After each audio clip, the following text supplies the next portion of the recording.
India is reeling under an intense heat wave condition with mercury fluctuating between 39 and 41 degrees Celsius in Gujarat, Rajasthan, Madhya Pradesh, Vidarbha and Telangana. The Indian Meteorological Department observed that the maximum temperature was 3 to 6 degrees above normal in Punjab, Haryana, Delhi, Chandigarh, Madhya Pradesh, Maharashtra, among others. In fact, Weather Department has cited a low pressure area over central parts of the South Bay of Bengal for this intense heat wave and says it's likely to intensify into a cyclonic storm as the factor behind this intense heat wave conditions. Now remember, in Maharashtra, the issue has resonated in the assembly as well, with the health minister saying that a plan is being prepared for management of heat strokes and an awareness drive is underway from the 1st of March. Yellow alerts have been issued for a heat wave in Gujarat for the next 2 days, and the temperature might rise more beyond 1 to 2 degrees over and above the existing, the current temperature, and the severe heat wave is expected in Saurashtra and Gujarat regions. So these updates have come in today, even as we have been speaking to weathermen, we've been trying to get forecasts and also speaking to people on the ground as well. The IMD Director General has officially confirmed that in the past 3 days, heat wave in central India, like South Rajasthan, Saurashtra, Kutch and Konkan area, is something that is a cause of concern. In central part from Gujarat, Rajasthan up to Odisha, temperatures are above normal. However, the good news, if it can be called that, is that the intensity will come down from tomorrow and the temperatures also could fall. So let me introduce our experts on this topic. We are going to look at this issue from the climate change perspective. Let me welcome, joining us today here on the program is Vimlendu Jha, environmentalist, Mahesh Palawat, VP Meteorology and Climate Change from SkyMet, and Abhinash Mohanty, who's the program lead from CEEW and a reviewer of the IPCC. Before I go across to my guests, I would like to listen and play out what the Director General of IMD had to say about the heat wave conditions in India.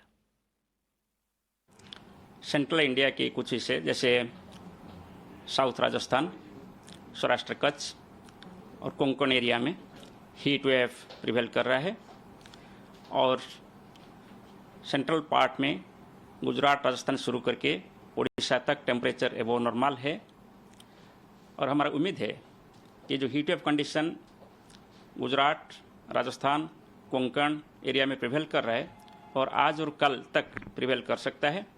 कल से इसका intensity कम हो जाएगा और धीरे धीरे temperature fall होगा। बाहर रास्ते में निकलते तो इतनी धूप लगती है, अगर हमें बाहर वॉक पे भी जाना हो तो हम वो प्रीफर नहीं करेंगे, हम मॉल्स वगैरह में जाएंगे।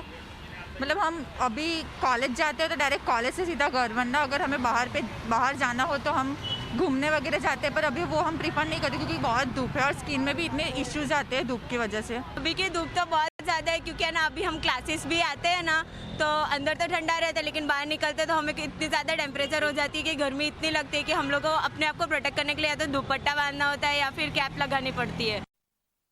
So Surat is one of those worst affected places. We heard students how they are coping with it. Let me come now go across to our guests. First to you, Mr. Mahesh Palawat. If you can give us the current situation, the forecast, since everybody wants to know, is it going to get worse or is it going to get better? We of course played out what the DG said, but give us the information that you have with regards to the forecast for the next week and what precautions people need to take as of now. Now heat wave to severe heat wave conditions are prevailing over many parts of south and southwest Rajasthan and Gujarat, Maharashtra, all these areas. Reason being, an anticyclone was persisting over western parts of Rajasthan. Whenever there is an anticyclone, wind tends to rotate in clockwise direction. So the dry and hot winds from Thar Desert, central Pakistan, Thar Desert, they were traveling across Rajasthan, Gujarat, Madhya Pradesh, Telangana and Maharashtra, leading to these intense heat wave conditions. But now the anticyclone is going to dissolve and winds will change direction. The westerly winds which are coming from Thar Desert, they will be changing direction from westerly to north.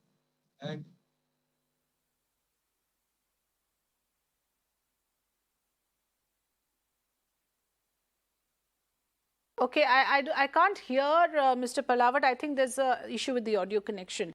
But the idea is to actually understand what is causing this heat wave and what are the environmental factors that have contributed to this. And we, of course, know that the Climate Action Plan report was released by the Maharashtra government, at least. And before that, we, of course, were aware of the COP26 summit and a number of decisions taken over there. But immediately we can feel the repercussions. We can feel that the climate change has manifested itself in this kind of a severe heat wave. Vimlendu Jha, if you can help our viewers also understand that this has not happened, without any reason. It has built up over time. Do you think that there are certain factors connected to the environment, connected to climate change, which has contributed to this kind of severe heat waves?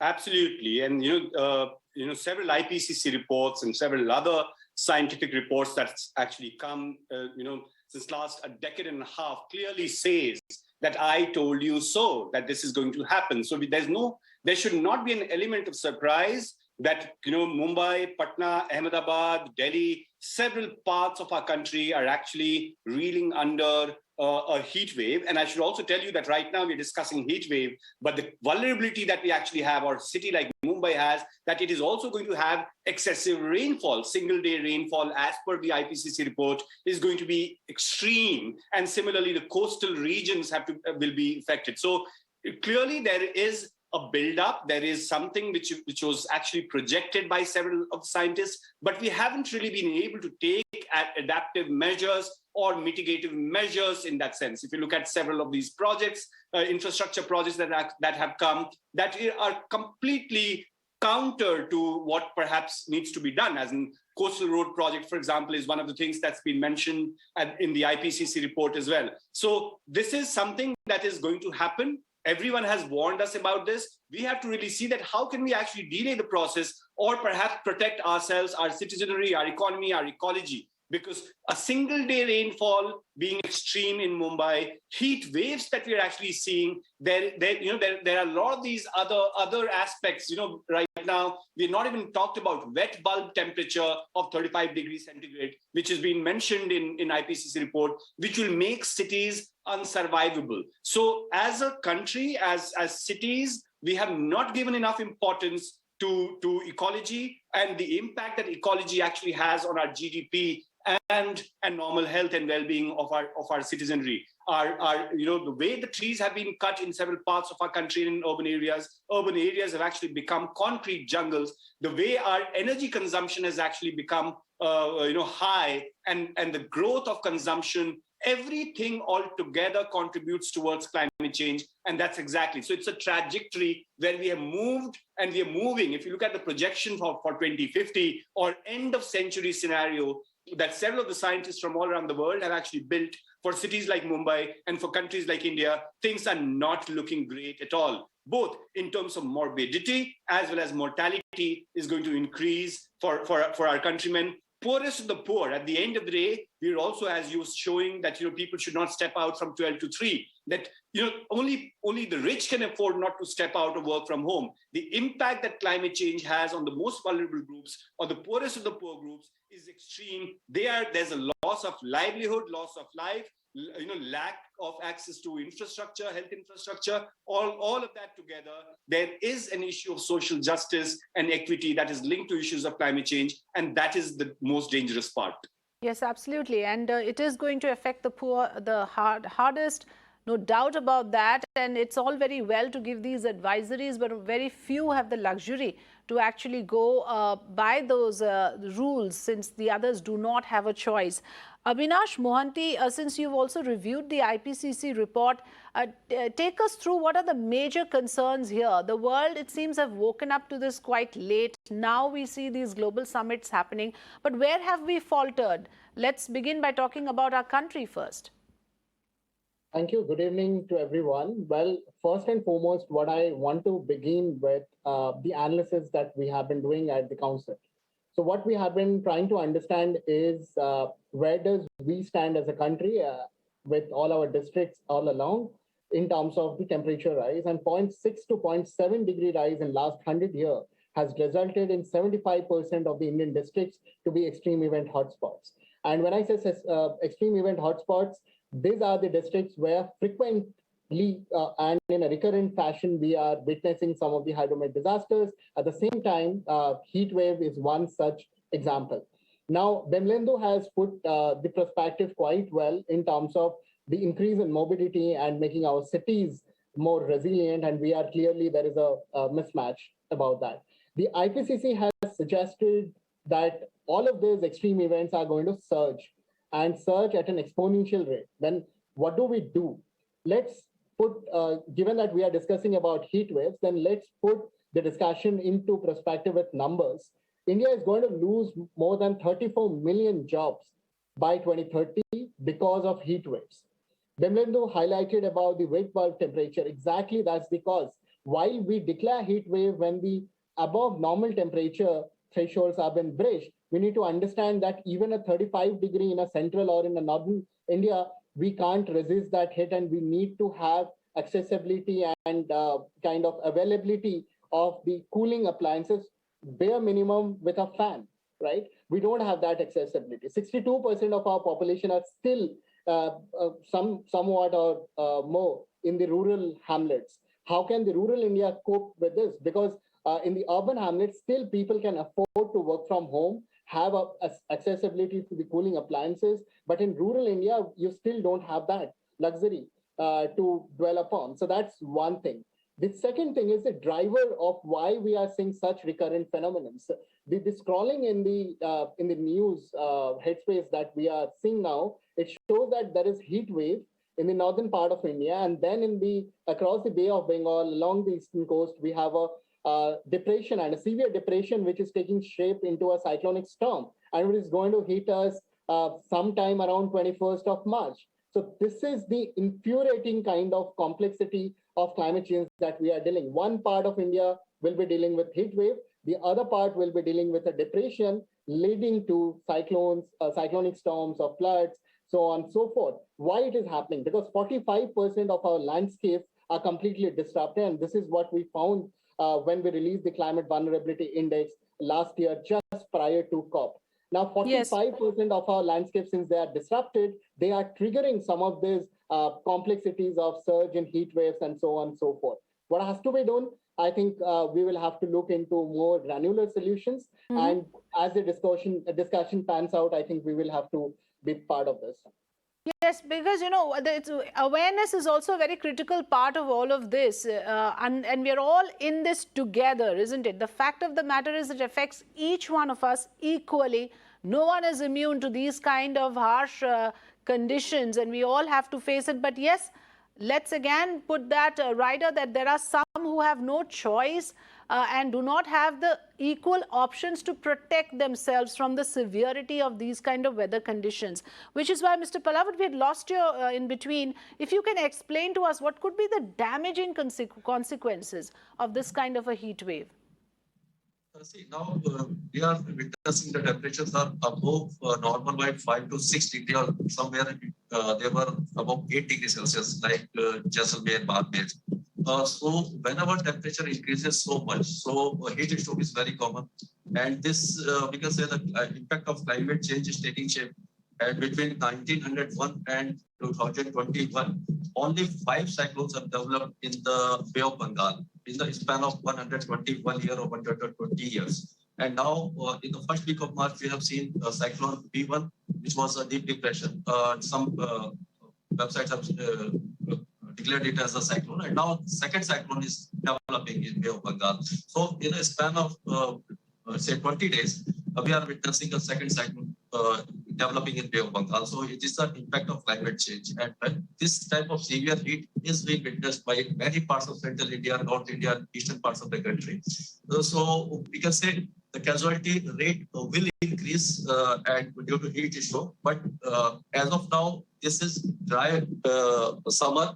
And as we approach June or July, during that time, the humidity level will also increase. So we can say the discomfort index will also increase. When temperatures are high and humidity is also very high, then the feel like temperature increase manifold. If temperature is around 35 or 36 degree over coastal areas like Mumbai, Chennai, Visakhapatnam, Kolkata, then feel like temperature will be around say 45 degrees. So during that time, the casualty increases manifolds, particularly in Telangana, Odisha, all these areas where, as Avinash has rightly said, that most of our population, 60 or 70% of population, do not have the appliances to cool themselves. They have to go out for work and they have to face the heat. They have to literally face the heat. So what I'm going to do now is we need to also focus a little bit in particular on Mumbai, because here is a city we are talking about where the global record temperature has increased by 1 degree. The overall, not global, I beg your pardon, the overall temperature of Mumbai city has gone up by 1 degree, and that has again raised many concerns about the heating that is happening in a city like this. Charlene is going to take us through the important points that we have in fact put together on the mercury rising in the city of Mumbai because of the climate crisis. Charlene, over to you. That's right, Afrida. In fact, before I take you through those jarring numbers, let me tell you out of personal experience that traveling to office or traveling to any part of the city is not a cakewalk.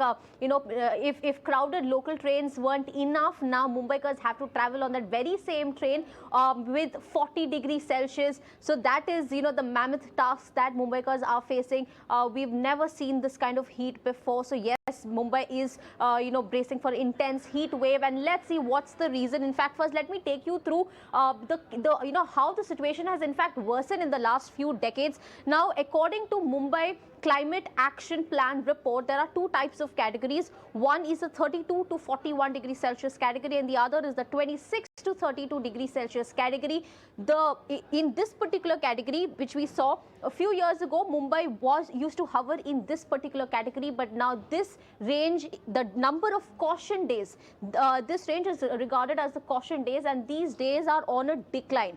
On the contrary, the extreme caution days, which falls between 32 to 41 degrees Celsius, that is on the rise. So yes, Mumbaikars have to brace themselves for hotter days in the future. As you rightly pointed out, that the city is now 1 degree hotter than what it used to be 47 years ago. Also, let me quickly take you through another set of graphics that talks about the various reasons that is leading to this, and what are the repercussions that we're seeing on ground because of the rise in mercury. The number of extreme heat days are rising, as I pointed out earlier. Secondly, we're also seeing the number of heat wave incidents. There's a rapid urbanization leading to rise in temperature. So this report is also focusing on why this is happening. We need to focus on increasing or rather making our building designs better, making them more eco-friendly, because there's rapid urbanization in the city, and that's taking a toll on our climate due to increased global warming. Then if you also look at the heat wave events in the last few years, 7 of the last 12 heat wave events occurred since 2016. So before 2016, you had 5 heat wave events. 6 heat wave events. However, since 2006, you have about 7 of the 12 heat wave events have occurred since 2006. So that's one point that we're noting here. The other one you also have is 5 heat wave events between 73 and 2006, as opposed to 7 in just the last few years. So these are essentially some of the important points. We've also seen in one of the last points where the trend is, of course, due to global warming, which I rightly pointed out, because of increase in pollution. There's climate that's resulting in climate change. There's global warming that's resulting in climate change, and we have hotter days in the future. And there are many more extreme caution days between 2020 and 1973. Remember, the extreme caution days is that particular category of 32 degrees to 41 degrees Celsius, and that range is now on the rise, and that is the extreme caution days which are on the rise, which means yes, Mumbai and for the rest of the country, it is just hotter days in the days to come. Yes. Back to you. Thank you so much, Charlene, for taking us through all those important details. I'll take quick closing comments from Vimlendu, as well as the other expert that we have, Avinash Mohanty.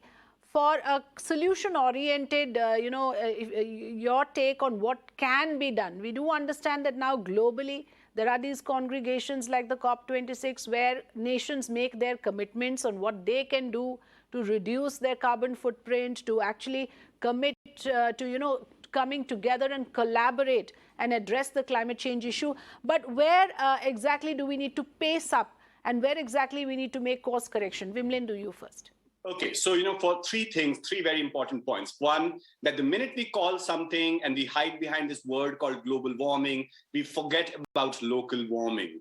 And, we always think that it's the world that is heating up, but the world is heating up because you are heating up your own neighborhood, your own buildings. What your report also said, that the kind of infrastructure that we're building, the heat traps that we're building, the forest and the green covers that we are actually compromising, that is very important. So local warming needs to be focused upon and not just hide behind global warming. Second, there are several of these IPCC reports, scientific reports, that cannot just be read as pleasure, but needs to motivate our policymakers to make concrete action plans. If you're actually having a climate change plan that Mumbai has just released a couple of weeks ago, how come there is a coastal area plan, coastal road construction that is still there as a part of Mumbai's plan? That's two. Third is, it's extremely important that we can't look at heat wave as an isolated event, or tomorrow a rainfall as an isolated event. We need to have a plan in place, and plan which is holistic, plan which has clear roadmap, and that's when we'll be able to navigate out of this current crisis. Because this current crisis, as we've all been talking about, 3.5 billion people, that is over 45% of global population, is vulnerable to climate change. And in India, at least, including in Mumbai, 35 million Indians will be actually facing coastal flooding and water scarcity and many of those issues. So it's not a small issue, it's a big issue, and it needs consolidated, collective, continuous and comprehensive effort towards climate change, local effort, and several of these local efforts together will be able to really mitigate. Yes, and the elected governments will have to prioritize this. We don't see this. Even now, we don't see the climate issues, the climate crisis as a priority issue in any of the election manifestos if you go through them. And that's surprising. The alarm bells are ringing all across us. Yes, Mr. Mohanty, your take on this, because clearly now we talk about sustainable development, we talk about recycling and all of these things that even in school now kids are taught. But somewhere in the larger picture, we are still way behind and we need to catch up. And this is nature's fury, isn't it, in a way, the heat that we are facing today? Yes, we are not just facing the heat, but we are also getting inundated. We are also being blown away. Our lives, livelihood, and our economies and infrastructures are at risk. 66% of the built up area in Mumbai alone has been changed in last 20 years, 20 to 30 years.